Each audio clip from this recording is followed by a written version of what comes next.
વર્તુળ, મારું ઘર. કેમ છો બાળ દોસ્તો? મજામાં છો ને?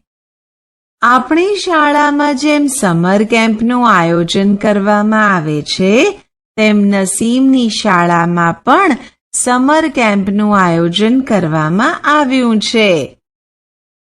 નસીમ તમારી ઉંમરની એક વિદ્યાર્થીની છે. તે શ્રીનગરમાં રહે છે અને તે શ્રીનગરની જ એક શાળામાં અભ્યાસ કરે છે. આ વર્ષે તેની શાળામાં સમર કેમ્પ છે. તેમાં ભાગ લેવા માટે જુદા જુદા રાજ્યોમાંથી બાળકો આવ્યા છે. આ કેમ્પમાં જુદી જુદી અનેક પ્રવૃત્તિઓનું આયોજન કરવામાં આવ્યું છે. આ પ્રવૃત્તિઓમાં ભાગ લેવા માટે બાળકો ખૂબ જ ઉત્સાહિત છે. આ કેમ્પ 1 અઠવાડિયા સુધી ચાલશે અને તેમાં ભાગ લીધેલ વિદ્યાર્થીઓને રહેવા માટે મેદાનમાં તંબુ બાંધવામાં આવ્યા છે. આ બધું સાંભળીને તમને પણ સમર કેમ્પમાં જવાનું મન થઈ ગયું લાગે છે, હે ને? તો ચાલો આપણે પણ સમર કેમ્પમાં જઈએ. જુઓ, સમર કેમ્પ હોવાથી નસીમની શાળાને કેવી સુંદર રીતે શણગારી છે. જુઓ, આ બારણાના તોરણ કેવા સુંદર છે. આ તોરણ થોડા બાળકોએ નકામા કપડાના ટુકડાઓમાંથી બનાવ્યા છે. ઘણા બાળકોએ બદામના ફોતરાનો ઉપયોગ કરી સુંદર પોસ્ટર એટલે કે ભીંતપત્ર બનાવ્યા છે. કેટલાક બાળકોએ સૂકા પાંદડા અને લાકડાના વહેરનો ઉપયોગ કરી રંગોળી બનાવી છે. રંગોળી પણ કેવી સુંદર લાગે છે, હે ને? આ બધી સુંદર સજાવટને કારણે શાળા ખૂબ જ સુંદર લાગે છે, ખરું ને? જુઓ, સમર કેમ્પના આ પ્રથમ દિવસે બધા બાળકો ખૂબ ખુશ છે. સવારમાં આ બધા બાળકો કેવા વહેલા ઉઠી, નાઈ ધોઈને નાસ્તો કરી મેદાનમાં ભેગા થઈ ગયા છે અને વર્તુળ બનાવીને બેસી ગયા છે. આ વર્તુળમાં બેઠેલા દરેક બાળકે વારાફરતી ઊભા થઈને પોતાનો પરિચય આપવાનો છે. પરિચયમાં દરેક વિદ્યાર્થીએ તેઓ ક્યાંથી આવ્યા છે અને તેમને શું ભાવે છે તે વાત કરવાની છે.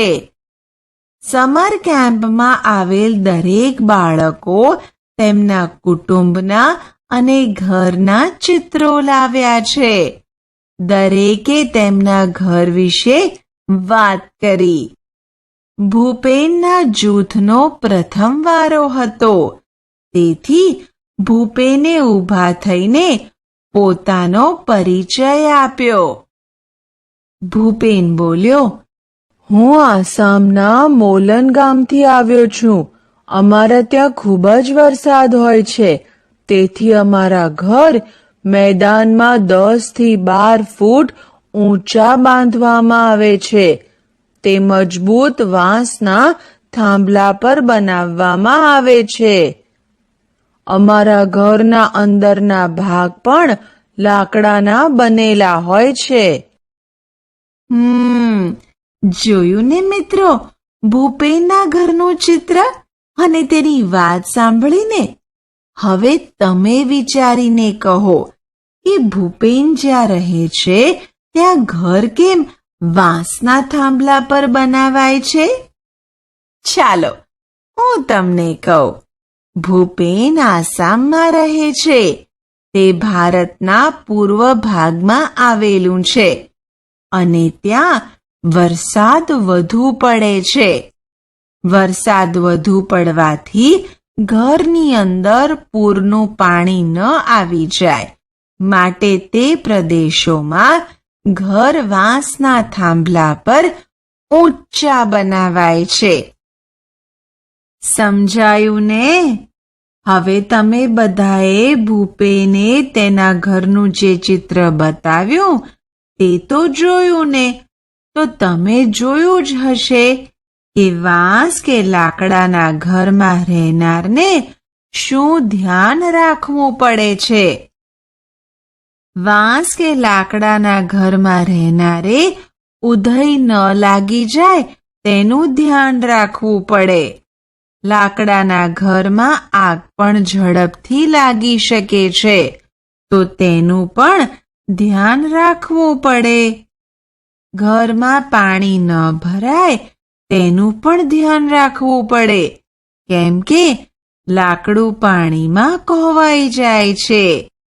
આમ વાંસ કે લાકડાના ઘરમાં રહેનારે આ બધું ધ્યાન રાખવું પડે અને તે માટે સાવચેતી રાખવી પડે.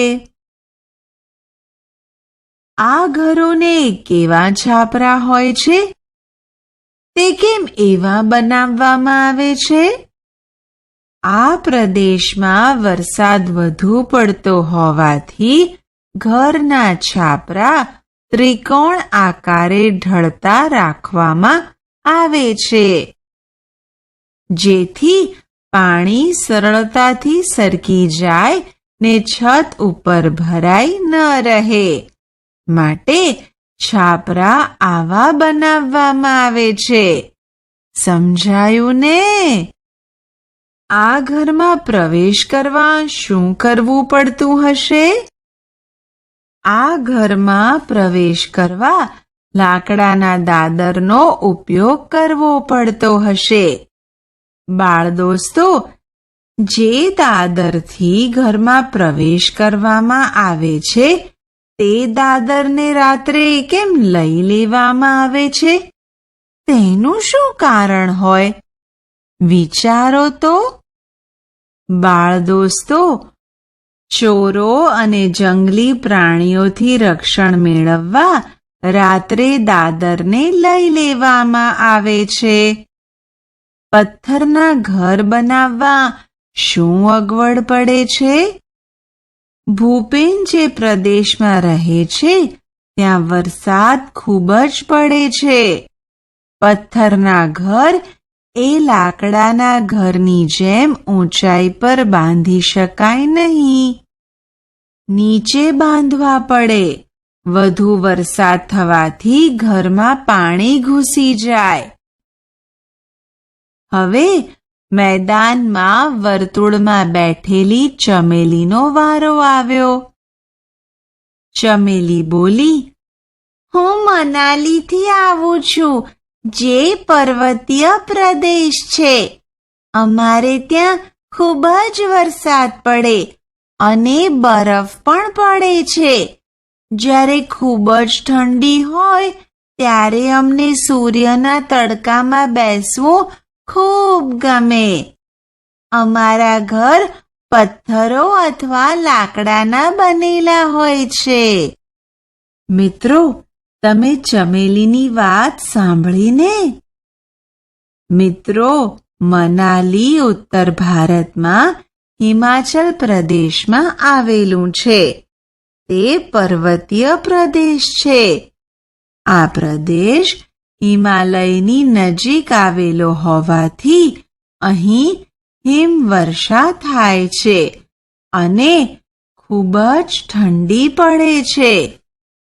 અતિશય ઠંડી પડવાના કારણે લોકોને સૂર્યપ્રકાશ ખૂબ જ ગમે છે અને જ્યારે સૂર્ય નીકળે એટલે લોકો તડકામાં બેસે છે. હિમવર્ષા થતી હોવાના કારણે આ પ્રદેશના લોકોના ઘર પથ્થરો અને લાકડામાંથી બનેલા હોય છે. ચમેલીનું ઘર કયા વિસ્તારમાં છે? ચમેલીનું ઘર મનાલીમાં આવેલું છે. મિત્રો, આપણે ભૂપેન અને ચમેલી આ બંનેના ઘરના ચિત્રો પણ જોયા અને તેમની વાત પણ સાંભળી, બરાબર ને? ચમેલી અને ભૂપેનના ઘરના છાપરામાં શું સમાનતા છે? ચમેલી અને ભૂપેન બંનેના ઘરના છાપરા ઢળતા છે.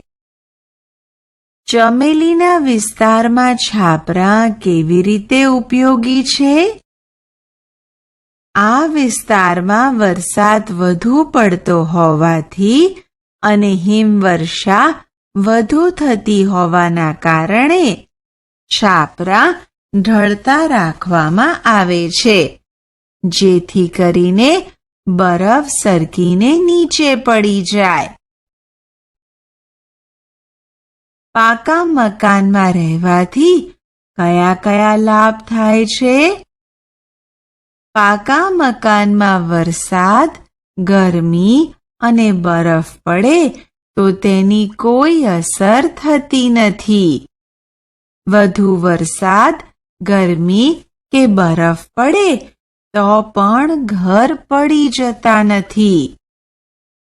ચમેલી પછી વર્તુળમાં બેઠેલા બાળકોમાંથી મિતાલી અને અનુજ ઊભા થયા અને તેમણે કહ્યું, અમે બંને રાજકોટથી આવ્યા છીએ. તેઓએ દરેકને રાજકોટના ચિત્રો બતાવ્યા. એક ચિત્રમાં ઊંચી બિલ્ડિંગો જોઈ. ભૂપેન બોલ્યો, ઓહ, કેટલા ઊંચા મકાન! તમે લોકો કેવી રીતે ચઢો છો? ભૂપેનની વાત સાચી છે. આટલા ઊંચા બહુમાળી મકાનોમાં લોકો કેવી રીતે ચડતા હશે? બહુમાળી મકાનોમાં લોકો ઉપરના માળે કેવી રીતે જાય છે? મિત્રો, બહુમાળી મકાનોમાં લિફ્ટ હોય છે. તેનો ઉપયોગ કરીને લોકો ઉપરના માળે જાય છે. આ મકાનો જુઓ અને શોધો કે તમારા વિસ્તારના મકાનો જેવા મકાનો છે. હા, શહેરમાં આવા ઊંચા ઊંચા બહુમાળી મકાનો હોય છે.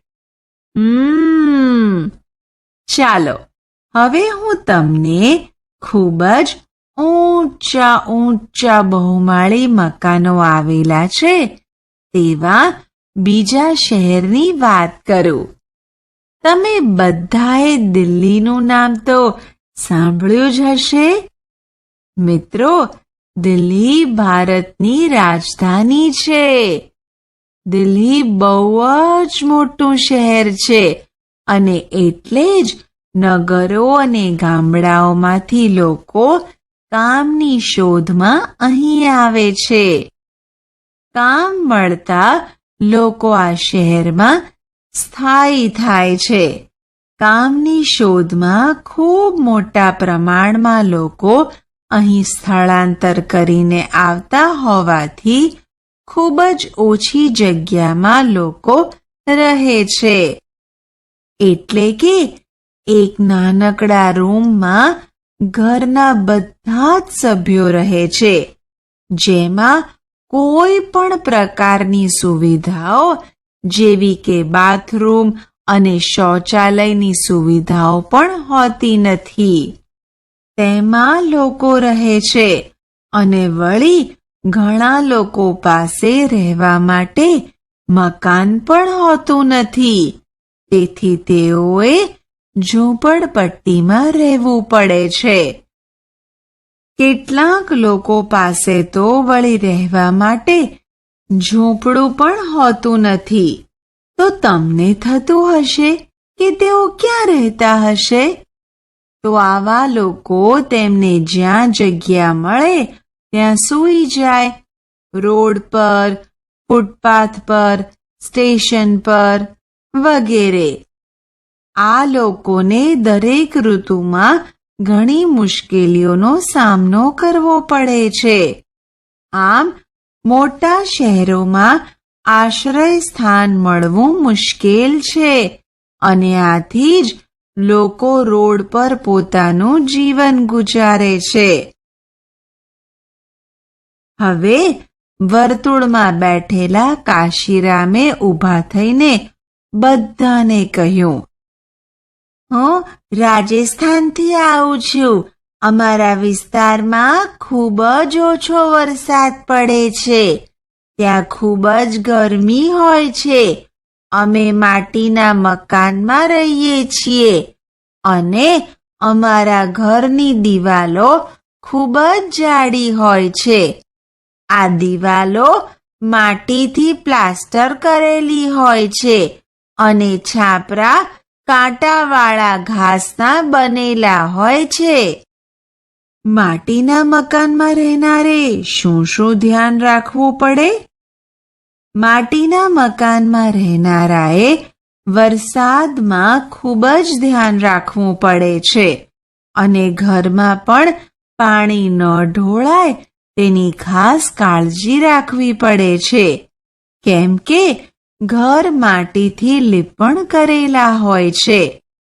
પાણી પડતા આ લીપણ ખરાબ થઈ જાય છે. મિત્રો, તમે કાશીરામની વાત સાંભળીને? કાશીરામ ભારતની પશ્ચિમે આવેલ રાજ્ય રાજસ્થાનનો રહેવાસી છે. રાજસ્થાનનો મોટો ભાગ રણ પ્રદેશ છે. રણ પ્રદેશ હોવાથી ત્યાં વૃક્ષો હોતા નથી, પણ કાંટાળી વનસ્પતિ હોય છે. વૃક્ષો ન હોવાના કારણે અહીં વરસાદ પણ ઓછો પડે છે. રાજસ્થાનમાં ગામડાઓમાં વસતા લોકો માટીના મકાનમાં રહે છે અને તેમના ઘરના ઉપરના છાપરા કાંટાવાળા ઘાસના બનેલા હોય છે અને શહેરમાં વસતા લોકો પાકા મકાનો અને બહુમાળી મકાનોમાં વસવાટ કરે છે. આમ વારાફરથી બધા જૂથોએ પોતાનો પરિચય આપ્યો અને પોતાના ઘર મકાનો વિશે કહ્યું. ત્યારબાદ સાંસ્કૃતિક કાર્યક્રમ શરૂ થયો.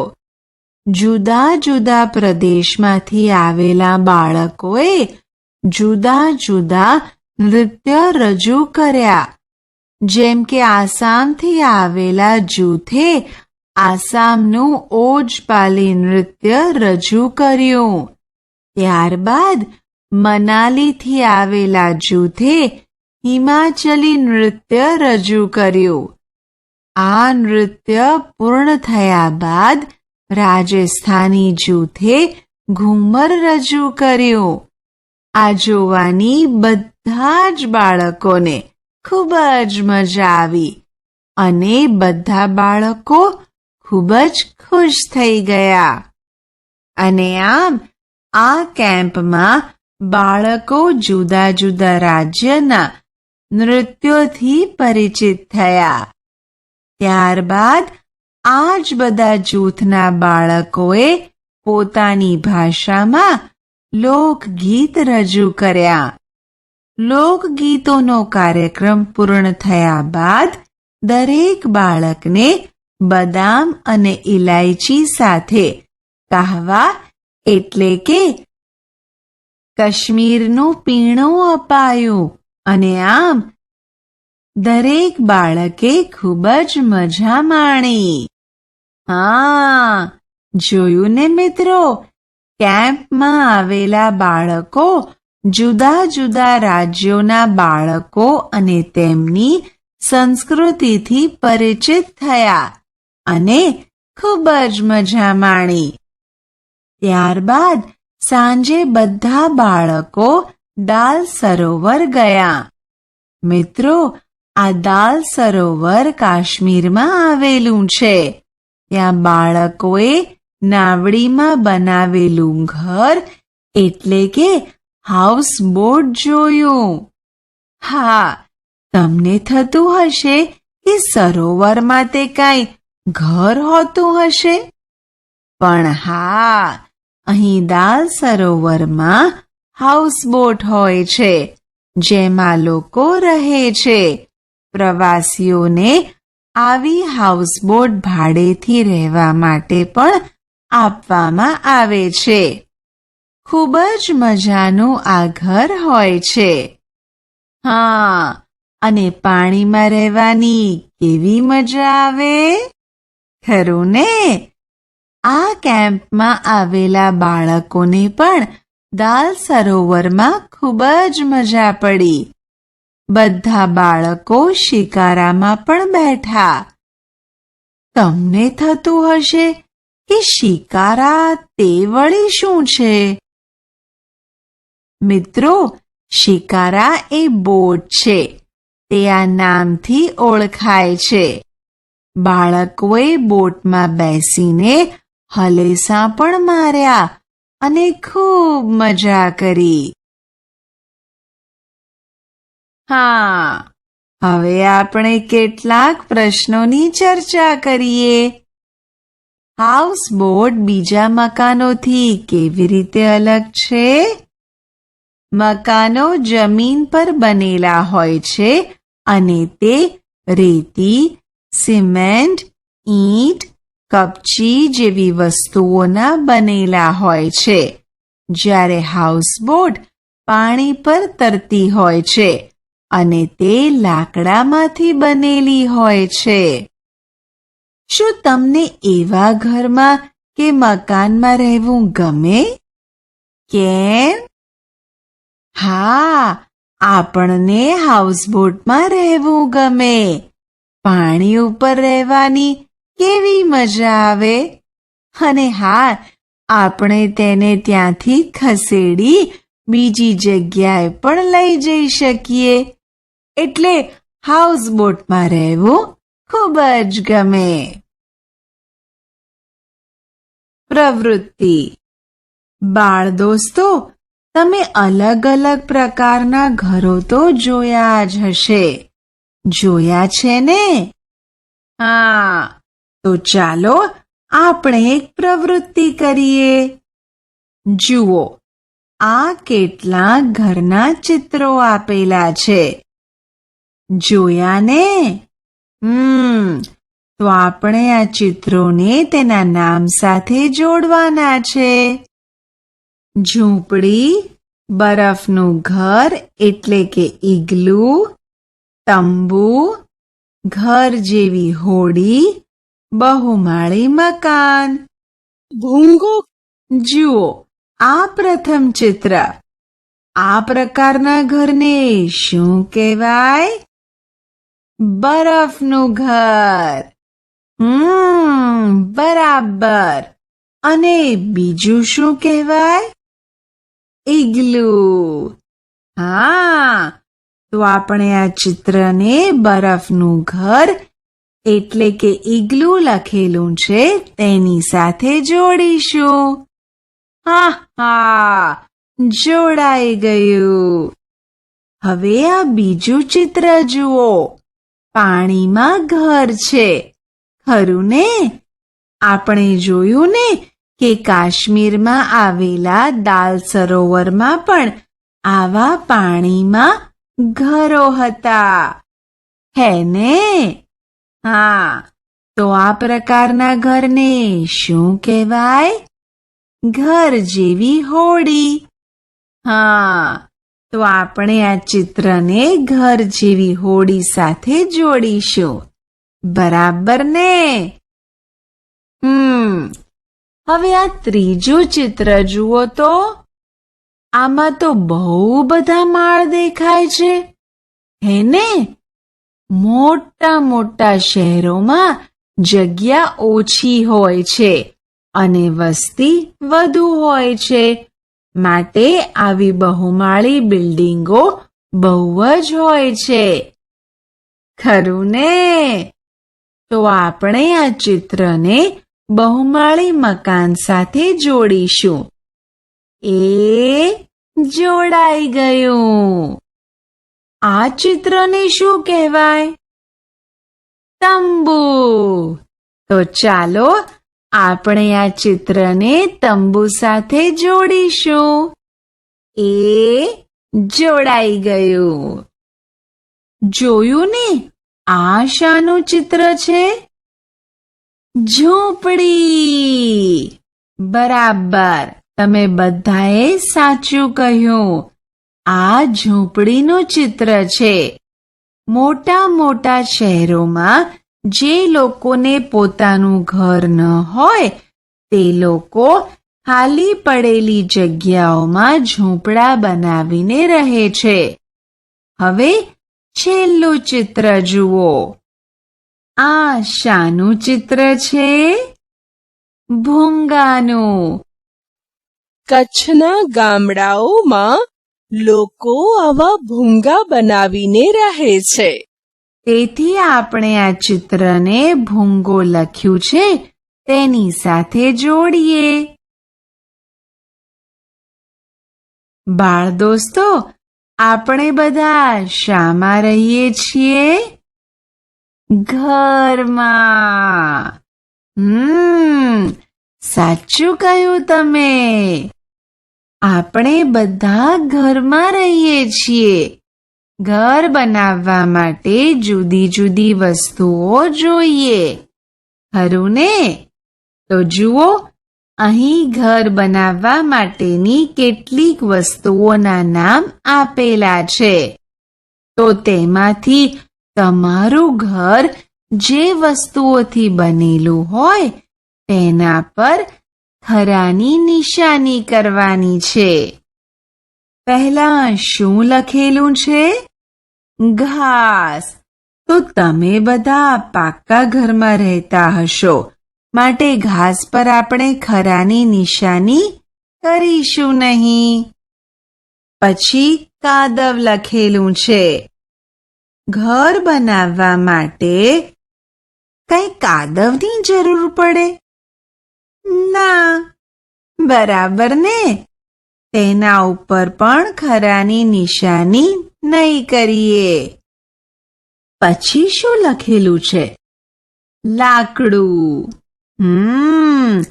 તો તમારા બધાના ઘરમાં બારી બારણા અને ફર્નિચર તો હશે જ. ઘરમાં બારી બારણા અને ફર્નિચર બનાવવા માટે લાકડાની જરૂર પડે, માટે આપણે લાકડું લખેલું છે તેની નીચે ખરાની નિશાની કરીશું. પછી સિમેન્ટ લખેલું છે. ઘર બનાવવા સિમેન્ટની જરૂર પડે, માટે ખરાની નિશાની કરીશું. પછી બીજી કઈ કઈ વસ્તુઓનું તમારું ઘર બનેલું છે? લોખંડ, ચૂનાના પથ્થર, ઈંટો, કાચ, પથ્થર વગેરે. ખરું ને? આ બધાની નીચે આપણે ખરાની નિશાની કરીશું. ખરું થઈ ગયું. મિત્રો, તમારા ઘરની આસપાસ પણ ઘરો હશે જ, છે ને? હા, તો આ ઘરો શાના બનેલા છે? ટીચર, હું કહું, મારા ઘરની આસપાસ આવેલા પાકા ઘરો ઈંટ, રેતી, સિમેન્ટ, લોખંડ, લાકડું, પથ્થર, કાચ વગેરે જેવી જુદી જુદી વસ્તુઓના બનેલા છે. વિદ્યાર્થીઓ જાતે કરે. ઘર બનાવવા વપરાતી વસ્તુઓના નમૂનાનો સંગ્રહ કરો. પ્રવૃત્તિ. ચાલો આપણે એક પ્રવૃત્તિ કરીએ. ચાલો આપણે ઈંટ બનાવીએ. ઈંટ બનાવવા માટે માટી લો. તેમાં થોડું પાણી નાખી ગુંદો બનાવો. ત્યારબાદ આ માટીના ગુંદાને ખાલી માચિસ બોક્સમાં ભરો અને દબાવો. સુકાઈ ગયા બાદ તેને કાઢી લો. તમારી નાની ઈંટ તૈયાર છે. પછી તમારી ઈંટને લાલ રંગ કરો. તમારું નામ તેના પર લખો. આ બધી તમારી ઈંટોને નાનું રંગીન ઘર બનાવવા ઉપયોગમાં લો.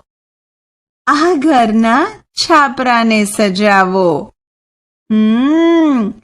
નાની નાની ઈંટોથી ઘર તૈયાર થઈ ગયું. પ્રવૃત્તિ વિદ્યાર્થીઓ જાતે કરે. મિત્રો, તમે જુદા જુદા પ્રકારના ઘરના ચિત્રોનો સંગ્રહ કરી એક સુંદર ચાર્ટ બનાવી તમારા વર્ગખંડમાં મૂકો.